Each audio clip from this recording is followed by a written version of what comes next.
Welcome to the Salmon Runs YouTube. Enjoy the video. You're signed in, so start by opening Settings or the App Store. This saves time locating subscriptions. Once done, tap your name at the top in Settings or the profile icon in the App Store to reach Apple ID options.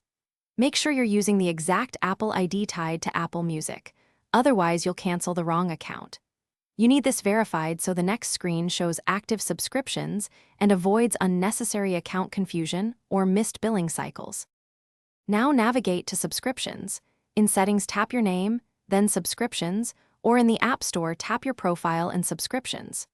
You'll see Apple Music listed with plan type and next billing date, which explains why canceling now affects access through the paid period.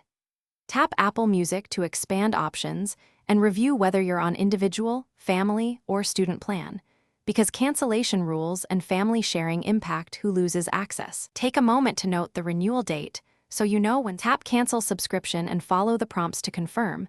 You'll see a final confirmation screen and an email confirmation soon after, which is why you should check your inbox.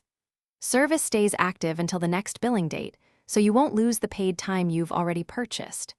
If Apple Music isn't listed or cancel fails, sign out and back in, verify you used the right Apple ID, or restart the device. If problems persist, contact Apple support for account-specific troubleshooting. Thanks for watching. Consider subscribing if we helped you.